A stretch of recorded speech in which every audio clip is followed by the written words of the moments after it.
E aí, beleza? Sou o Daniel da Vegetis Lover e nesse canal te ensino a fazer o melhor queijo vegetal que você já comeu, super saboroso e com gosto de queijo. E quem nunca ouviu falar que a primeira impressão é a que fica? Pois é, por isso que o visual ele é tão importante também pra gente. Ou seja, o aspecto visual do seu queijo vegetal, ele vai ser o primeiro impacto que alguém ou você mesmo vai ter com ele. Portanto, ele precisa sim estar muito bem apresentado. E eu quero trazer 3 dicas para você melhorar o visual do seu queijo vegetal e ele ficar muito mais atrativo, uma vez que a gente começa comendo com os olhos, né? Então, quando a gente fala desse aspecto visual, o primeiro ponto é, sem dúvida nenhuma, o próprio formato dele. Então, quando a gente fala de formato de queijo vegetal, ele precisa respeitar, assim, primeiramente, estamos falando de algo arredondado, né, em linhas gerais. É claro que existem alguns queijos tradicionais que eles fogem um pouco desse formato. O Shropshire, por exemplo, ele é um mais piramidal. O queso de tetilla, daqui da Galícia, ele também é uma forma de tetilha. Então, alguns eles são seguem um padrão de forma um pouco diferenciado, né?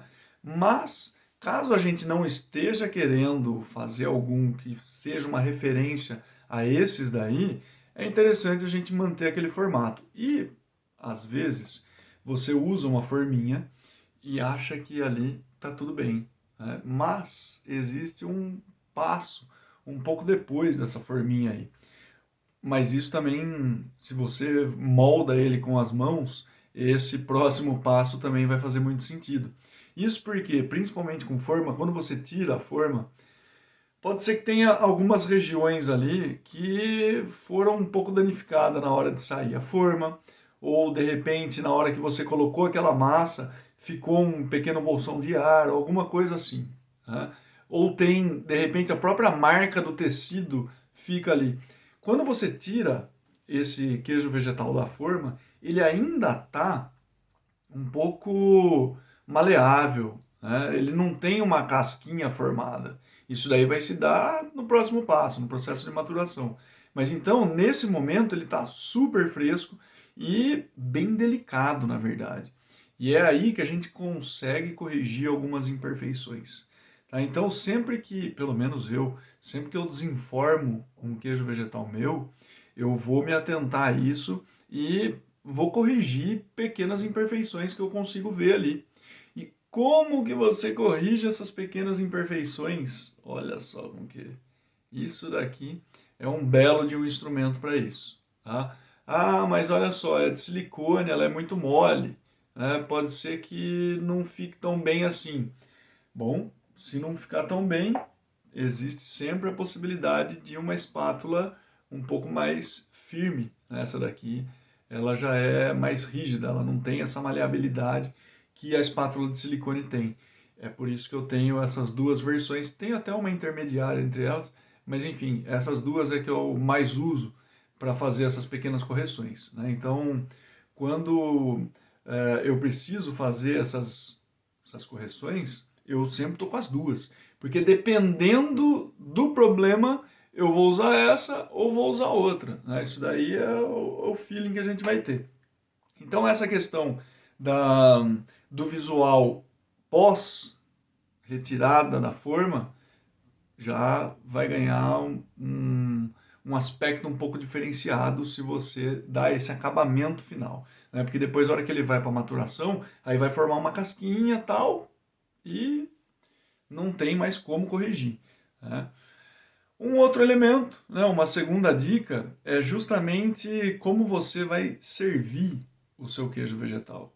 Se ele é um queijo vegetal curado e tal, bom, aí você vai ter, né, onde colocar uma tábua de repente, se for um queijo vegetal para degustação. Mas eu queria chamar a atenção para uma outra situação, né? Porque quando a gente faz algum queijo vegetal, um tipo já que está sendo reproduzido da queijaria tradicional, mas na versão vegetal, é importante meio que respeitar isso, né? Porque imagina só, se eu venho para você e falo assim, ó, isso daqui é um requeijão que eu fiz. Olha só que interessante. Aí você vai ver, vai falar, beleza, né? Já é diferente a hora que você olha para isso, falando que é um queijo, que é um requeijão, não, não bate. Por quê? Porque, na verdade, você está acostumado a ver requeijão aqui, ó. Isso aqui sim é um requeijão. Então, olha só a diferença de eu falar isso aqui é um requeijão ou isso aqui é um requeijão, né? Que você pode pegar a faca aqui, né? Dar aquela puxada nele gostosa e tal, passar no pão, enfim. Requeijão, pelo menos para mim, a vida inteira. Nossa, isso aqui, fantástico. A vida inteira eu vi na minha infância, né? Requeijão no copo de vidro. Não era nem de plástico, né? Depois de um tempo que passou a ser de plástico.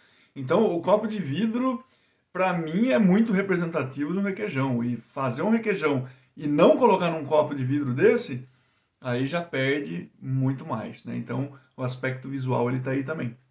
Agora, um terceiro ponto é a gente pensar na textura do queijo vegetal, tá? Porque é muito comum quando a gente olha para queijos vegetais não fermentados, por exemplo, ele ficar com um aspecto meio vitroso, tá? Ou seja, é, você vai usar um geleificante, né? Um agar-agar, uma capa carragena. Capa carragena um pouco menos esse efeito, né?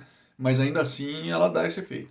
Mas enfim, você usa um geleificante e a hora que você desenforma ele está refletindo tudo, né? Ele fica esse aspecto vitroso, ele está super polido, vamos dizer assim. E um queijo tradicional, dificilmente você encontra algum que tem esse reflexo, né? Eles são mais foscos, vamos dizer assim, mas eles não têm essa, eles não refletem a luz, né, nesse modo que você fazer um queijo vegetal não fermentado com agar-agar vai refletir. E aí como que você consegue trabalhar nisso? É uma questão de maturação daí.